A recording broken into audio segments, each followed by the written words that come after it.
Movie के start में हम एक ट्रेन को देखते हैं जो कि रेगिस्तान के बीच से गुजर रही होती है। उस ट्रेन के बीच में एक वर्जिन नामी शख्स दिखाया जाता है। उस वर्जिन नामी शख्स के सामने एक औरत और एक बच्चा भी होते हैं। वो औरत और बच्चा दिखने में काफी भूखे लग रहे होते हैं। और कुछ देर के बाद जब ट्रेन रुकती है, वर्जिन उस औरत के पास जाके उसे अपनी ब्रेड खाने के लिए देता है और वहाँ से निकल जाता है। अब बाहर की सीन में हर जगह सिर्फ सन्नाटा ही होता है और वर्जिन जहाँ पर जाना चाहता है वहाँ पहुंचने के लिए वर्जिन ने एक कैब भी बुक कर रखी है, मगर उसकी कैब अभी तक यहाँ पर पहुंची नहीं है। और वर्जिन सामने वाली शॉप पे जाके उससे वॉशरूम का पता करता है। वो दुकान वाला उसे सिर्फ इशारों में जवाब दे के वॉशरूम का बताता है। अब जब वर्जिन वॉशरूम जाकर देखता है तो वो बहुत ही गंदा वॉशरूम होता है, मगर यहाँ वर्जिन की मजबूरी होती है, उसके पास और कोई भी ऑप्शन नहीं होता, उसको वही वॉशरूम यूज करना होता है।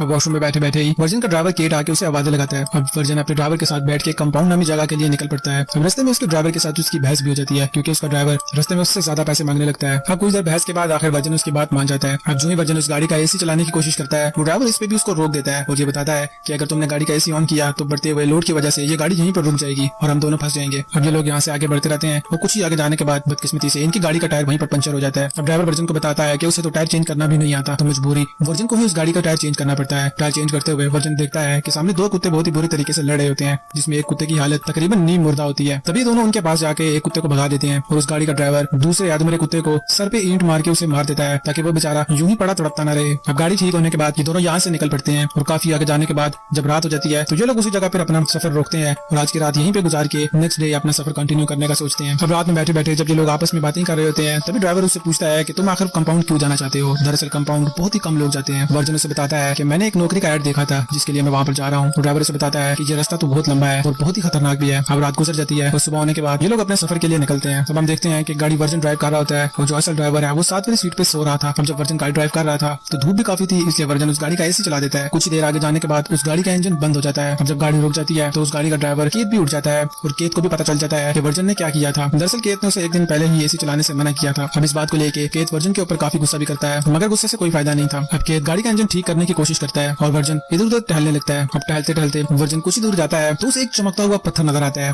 चमकते हुए पत्थर को देख के वो जब उसके करीब जाता है तो उसे ऐसा महसूस होता है कि जैसे ये सोने का पत्थर है। वो ऐसा देखते ही फौरन से केत को आवाजें लगाना शुरू कर देता है। तब केत उसके पास आता है। केत अपना लाइटर निकाल के उसे बताता है कि अगर मेरे जलाने पर ये काला हो गया तो समझ जाना ये पत्थर है और अगर ना हुआ तो समझ जाना ये गोल्ड है। और केत जब उसे जलाता है तो वो काले होने के बजाय वो और ज्यादा चमकने लगता है। तब इन्हें पता चलता है कि इनके हाथ रेगिस्तान का सोना लग गया है। अब इन्होंने क्या करना था, ये अपने पास पड़े हुए औजारों से उस जगह की खुदाई शुरू कर देते हैं, मगर ये जितना भी खोदते हैं उसको कोई भी फायदा नहीं था क्योंकि उस पत्थर को बाहर नहीं निकाल पाते। वो पत्थर काफी बड़ा होता है और जमीन के अंदर काफी धंसा हुआ होता है। और सारा दिन अलग अलग एक्सपेरिमेंट करने के बाद भी वो सोना वहां से बिल्कुल निकलने का नाम ही नहीं ले रहा था। ये दोनों मुख्तलिफ तजुर्बे करते हैं, मुख्तलिफ तरीके से उस पत्थर को निकालने की कोशिश करते हैं, मगर आखिर ये नाकामयाब रहते हैं। सारा दिन उसके गिर्द खुदाई करने के बाद भी कोई नतीजा नहीं निकलता और रात हो जाती है। कीत करीब से लकड़ियों के टुकड़े इकट्ठे करके लाता है और वर्जिन को बताता है कि यहाँ पर जंगली कुत्तों का बहुत खतरा है। ये दोनों आग जला के बैठते हैं, आपस में कुछ बातें करते हैं और देखते ही देखते कीत उठ के नाचने लगता है। उसे काफी खुशी हो रही होती है। वो उसे बताता है कि देखो हम कुछ ही दिन में बहुत अमीर होने वाले हैं। अब थोड़ी देर बाद कीत के दिमाग में एक आइडिया आता है। वो वर्जिन को बताता है कि देखो हम दोनों ने काफी कोशिश किया है, हम ये सोना नहीं निकाल पाए। अब हमें ऐसा करना होगा कि हम दोनों में से कोई एक शख्स जाके शहर से एक मशीन लेकर आएगा जिसकी मदद से हम ये सोना निकालेंगे और दूसरा बंदा यहाँ पर रुक के सोने की रखवाली करेगा। साथ ही साथ कीत वर्जिन को ये काम करने के लिए कहता है, जिसके जवाब में वर्जिन उसको साफ इनकार कर देता है। वर्जिन उसे कहता है कि मैं यहाँ पर नया हूँ, मैं किसी को जानता भी नहीं हूँ, इसलिए कोई भी बंदा मेरे ऊपर ट्रस्ट करके मुझे वो मशीन उधार नहीं देगा, तो ये काम तुम्हें करना चाहिए। मैं खुद सोने के पास रुक के इसकी हिफाजत कर लूंगा। अब कीत वर्जिन की बात मान लेता है। उसे जरूरत का सामान देने के बाद वो गाड़ी लेके वहाँ से निकल जाता है। साथ ही साथ कीत उसे सैटेलाइट फोन भी देता है। वो जाते जाते उसे ये भी बताता है कि मुझे यहाँ वापस आने में कुछ दिन का वक्त भी लग सकता है। अब कीत के जाने के बाद वर्जिन अपनी रात गुजारने की तैयारी करने लगता है। वो करीब ही एक टेंट बांध के लकड़ियां जमा करना शुरू कर देते हैं। अब रात के वक्त वर्जिन जब अपना खाना खा रहा होता है तो करीब से कुत्तों की आवाजें आने पे वर्जिन डर जाता है। अब रात गुजर जाती है और सुबह होने पे वर्जिन जब फ्रेश होने जाता है तभी उसके सैटेलाइट फोन पे कॉल आती है। वो फौरन से भाग के अपने सैटेलाइट फोन के पास आता है, मगर उसके आते आते तक वो कॉल बंद हो जाती है। अब काफी देर गुजरने के बाद वर्जिन एक जगह बैठे बैठे अकेला काफी बोर हो जाता है, तो वो अपना बैग उठा के यहाँ वहाँ घूमने लग जाता है। पास में ही एक रिज पे चढ़ते ही दूसरी तरफ उसे एक एरोप्लेन के पार्ट नजर आते हैं जो कि हाल ही में यहाँ पे क्रैश हुआ होता है। वो उस एरोप्लेन के पार्ट के करीब जाकर सोचता है कि इसके अंदर रात गुजारी जा सकती है, मगर तभी उसे याद आता है कि उसे तो सोने की भी रखवाली करनी है और इसलिए वो उस एरोप्लेन के कुछ पार्ट्स उठा के अपने साथ उस सोने के करीब ले जाता है। काफी देर सामान उठाने के बाद वर्जिन जब थक जाता है तो फाइनली वो अपने टेंट के अंदर जाके कुछ देर आराम करता है। कुछ देर के बाद तेज धूप के बायस उसकी आंख खुल जाती है। अब उसके पास करने को कुछ भी नहीं होता, इसलिए वो सोने के करीब बैठ के या तो गुनगुनाता है या तो खुद से ही बातें करने लगता है। और वहाँ पे बैठे बैठे उसे ख्याल आता है कि शायद वो पत्थर की मदद से उस सोने के टुकड़े को तोड़ सकता है और वो अब इस कोशिश में लग जाता है। अब उसके एक टुकड़े को तोड़ने में वर्जिन कामयाब भी हो जाता है और साथ ही उसे केट की कॉल भी आ जाती है। केट उसे बताता है कि इंजन में हीटिंग की वजह से रास्ते में उसकी गाड़ी दोबारा से खराब हो गई है, उसे आने में कुछ और वक्त भी लग सकता है। वर्जिन खुशी से केट को बताता है कि मैंने सोने का एक टुकड़ा तोड़ लिया है, जिसके जवाब में केट उसे बताता है कि देखो मैं भी बहुत जल्दी वहाँ पर आने वाला हूँ। अब रात के बाद वो जंगली कुत्ते एक बार फिर से वर्जिन पे हमला करने की कोशिश करते हैं और इस बार वर्जिन अपनी मशाल की मदद से उनसे जान छुड़वाता है। अब अगली सुबह जब वर्जिन उठता है, उठने के बाद वो पानी पी रहा होता है कि उसके करीब एक जंगली सांप आने लगता है। वर्जिन फौरन से उसको मारने के लिए उसके पीछे भागता है, मगर इतने में वो सांप उससे दूर चला जाता है। अब इसी चक्कर में वर्जिन अपने पानी से भी हाथ धो बैठता है, यानी पानी उसका काफी सारा बह चुका होता है। अब यहाँ से वर्जिन फिर से उस एरोप्लेन के पास जाता है ताकि उसके कुछ टुकड़े लाने के बाद वो अपने लिए एक शेल्टर बना सके और तेज धूप से बच सके। अब तभी उसे सामने से कुछ आता हुआ नजर आता है और उसे देखते साथ वो एरोप्लेन के अंदर छुप जाता है ताकि वो उससे बच सके। वो बंदा आते साथ वर्जिन के पास आके उसे यहाँ से निकलने के लिए कहता है और साथ उसे ये भी कहता है कि ये हमारे छुपने की जगह है। अब बाहर निकलते ही वर्जिन को ये भी पता चलता है कि ये कोई लड़की है। वो लड़की यहाँ पे वर्जिन को पानी भी ऑफर करती है और साथ में खाना भी, मगर वर्जिन उसे इनकार कर देता है। वर्जिन उसकी किसी भी बात का जवाब नहीं देता। अब वो औरत अपनी फितरत के हाथों मजबूर होती है। वो वर्जिन से सवाल में सवाल करती रहती है जिससे तंग आके वर्जिन वहाँ से उठ के कहीं दूसरी जगह जाने लगता है। अब वो औरत उसमें घुसती चली जाती है, उसके पीछे पीछे आने लगती है। तो फाइनली वर्जिन को गुस्सा आ जाता है और वो उससे जाकर कहता है कि देखो तुम मेरे काम में टांग मत अड़ाओ और जाके अपनी जगह पे बैठ जाओ। और तभी वापस जाते हुए उस औरत को वर्जिन का कैंप नजर आता है और अपनी भड़ास निकालने के लिए वो उसके कैंप को तोड़ने लगती है। उसके कैंप को खराब करने के साथ साथ वो वर्जिन को गालियां भी देती है और साथ में चिल्ला चिल्ला के ये भी बोलती है कि तुम यहाँ से दफा हो जाओ। अब इतनी सारी गालियां सुनने के बाद वर्जिन को जब गुस्सा आता है तो वो जाने अनजाने में गलती से उस लड़की को मार देता है। मारने के बाद वो थोड़े करीब में जाके उसको दफना देता है। अब उसकी बॉडी को दफनाने के बाद जब वर्जिन अपने कैंप में आकर बैठता है तो थोड़ी ही देर में वहाँ एक कुत्ता आता है जो उस बॉडी को उस कब्र से निकाल लेता है। अब जब वर्जिन ये सीन देखता है तो उसके पास और कोई भी ऑप्शन नहीं होता। वो उस बॉडी को कब्र से निकाल के थोड़ा ही दूर ले जाके उसे जला देता है। अब वर्जिन ये करते हुए साथ साथ रो भी रहा होता है, मगर लालच बहुत बुरी बला है। अब अगले सुबह जब वर्जिन उठता है तो उसे कीथ की कॉल आती है। कीथ उसे बताता है कि मुझे मशीन तो मिल गई है, मैं ला भी रहा हूँ, मगर मशीन का वजन ज्यादा होने की वजह से मुझे आने में कुछ वक्त और लगेगा। अब आज कीथ की ये बात सुनने के बाद वर्जिन कुछ परेशान हो जाता है, मगर कीथ उसे मोटिवेट करता है। तभी वर्जिन नोटिस करता है कि उसके करीब से एक गाड़ी गुजर रही है, मगर सोने की लालच में वो उसके साथ नहीं जाता और यहीं पे पड़ा रहता है। अब आज की रात गुजारने के लिए वर्जिन लकड़ियां इकट्ठी करता है और लकड़ियां इकट्ठे करने के बाद जब वापस अपने कैंप को लौटता है तो वो देखता है कि सामने से बहुत ही खतरनाक तूफान आ रहा है।